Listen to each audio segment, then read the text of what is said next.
Quanto è bella giovinezza che si fugge tuttavia. Chi vuole esser lieto sia, di doman non c'è certezza. Queste bacque Arianna, belli e l'un dell'altro ardenti, poiché il tempo fugge inganna, sempre insieme stan contenti. Queste ninfe d'altre genti son allegre tuttavia. Chi vuole esser lieto sia, di doman non c'è certezza.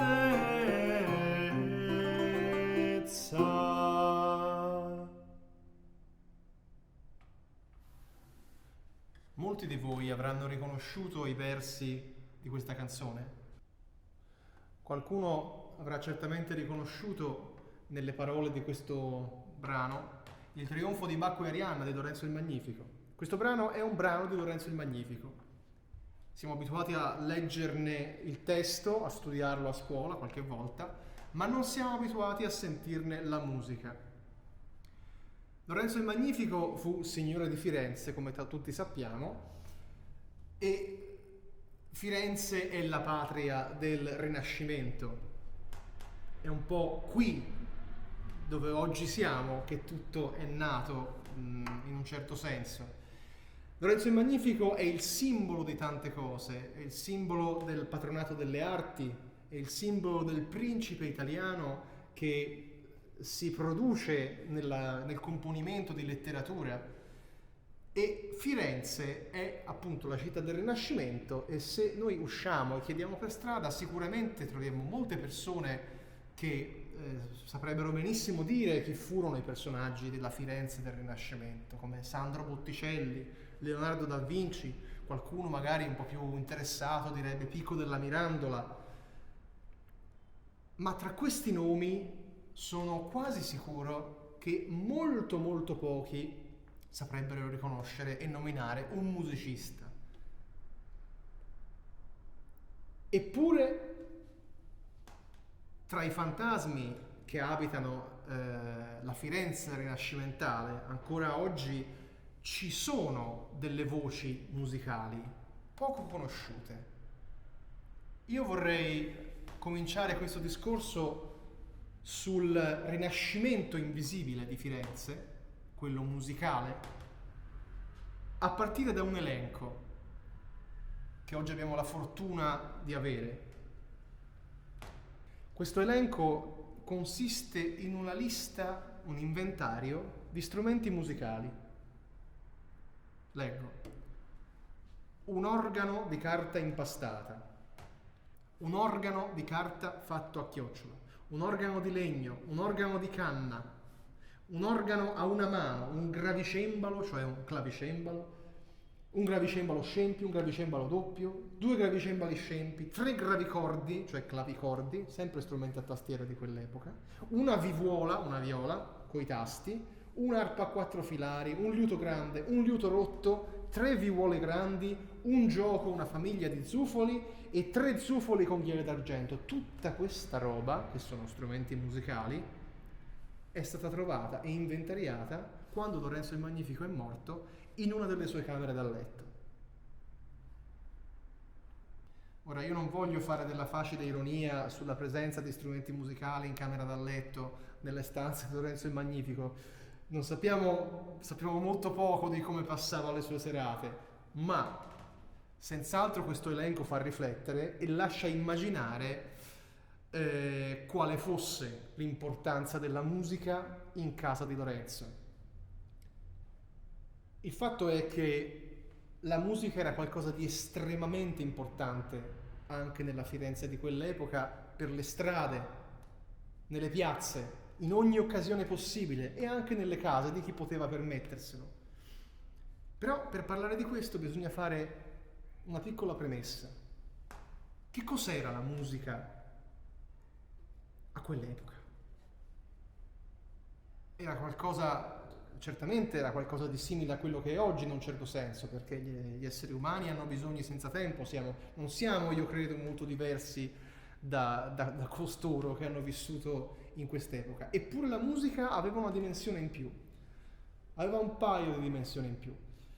Per noi, appunto, la musica è soprattutto intrattenimento, alto o basso, cioè può essere intrattenimento, diciamo così, nel senso più basso, cioè a una festa si mette la musica, mentre si fa qualcosa si mette una musica di sottofondo. E intrattenimento alto, cioè può essere un concerto con dei musicisti di altissimo livello, di musica scritta da grandi compositori e che richiede tutta la nostra attenzione, ci mettiamo qui e ascoltiamo. Ma la musica per noi è una delle arti, come la pittura, la scultura e così via.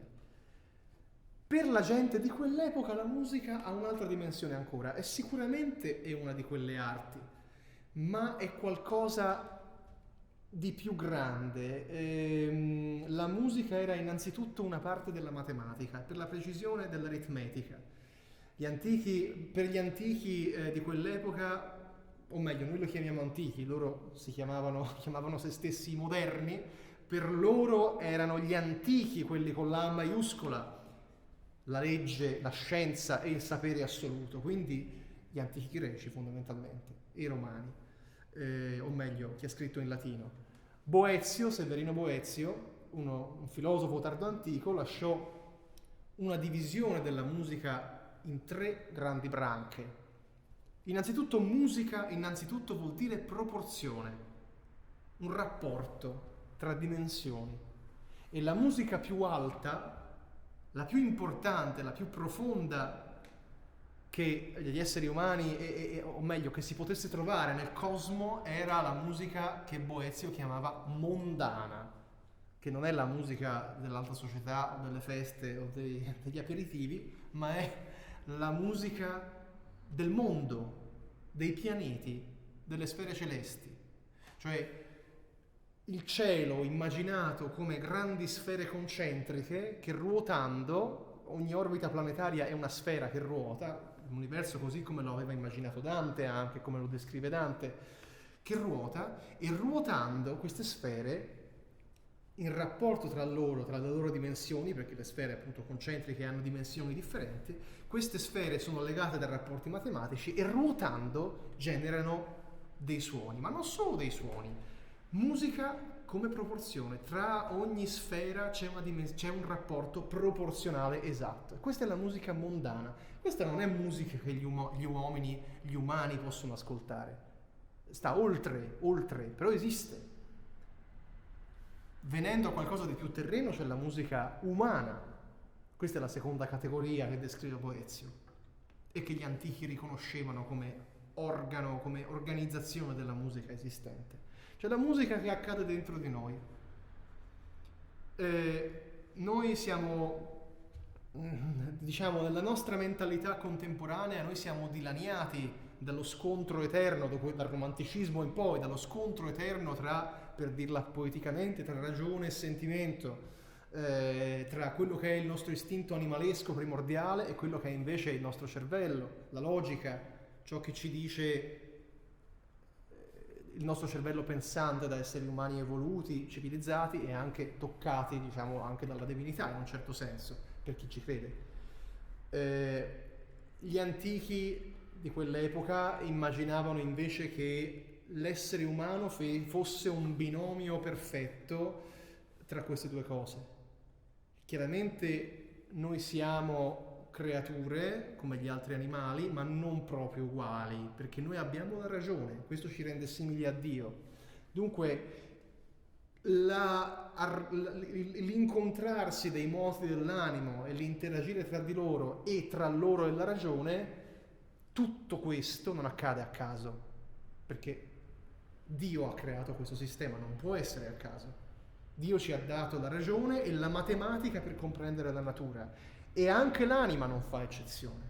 Di conseguenza, la musica umana è quella musica, quella proporzione che accade dentro di noi. tra una forza e l'altra.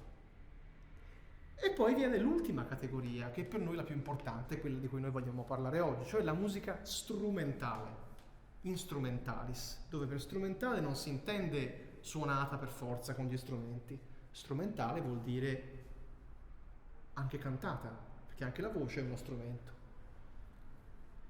Ecco, in tutto questo... Ma per quale motivo questo rinascimento è invisibile? Non lo vediamo, i turisti non ne conoscono e non ne sospettano l'esistenza. Per quale motivo la musica, che era così importante a quell'epoca e così diffusa nella vita quotidiana, ha subito questa sorte di cancellazione dalla coscienza moderna? Per un semplice fatto, o meglio, le cause sono molteplici, ma c'è un fatto molto importante secondo me, cioè che la musica, appunto, è invisibile, non si tocca, non esiste se non nel momento in cui la facciamo. Nessuno di noi andrebbe a un museo a vedere una partitura, a guardarla, però probabilmente molti di voi andrebbero a sentire un concerto dove la musica di quella partitura viene suonata. Quando un artista produce un'opera d'arte, come la Gioconda o il David, per citare due classici, lo esegue, lo produce, lo crea una volta e dopodiché l'opera è lì. E l'opera può essere fruibile da chiunque per una quantità indefinita di tempo, salvo catastrofi. La musica invece no. La musica è stata composta una volta e va bene, ma deve essere eseguita. Abbiamo bisogno di un musicista perché la musica esista. Racconteremo le storie della vita musicale di Firenze, del rinascimento invisibile che ha vissuto questa città. Se queste mura, queste vie, questi viottoli potessero parlare, potrebbero raccontare delle storie molto interessanti, incredibili. Racconteremo la storia di Arrigo il tedesco, Heinrich Isaac, un compositore fiammingo che Lorenzo il Magnifico, sgomitando con la concorrenza degli altri principi italiani, è riuscito a accaparrarsi perché lavorasse qui, perché lavorasse ufficialmente alla Cappella di Santissima Annunziata, presso i cantori di San Giovanni al Battistero e presso i cantori della cattedrale, ma anche per i suoi stessi servigi. E Arrigo il tedesco, che poi diventò fiorentino d'adozione. Cominciamo quindi insieme questo bel viaggio, questo splendido viaggio nella Firenze del Rinascimento invisibile e diamo voce a questi grandi artisti.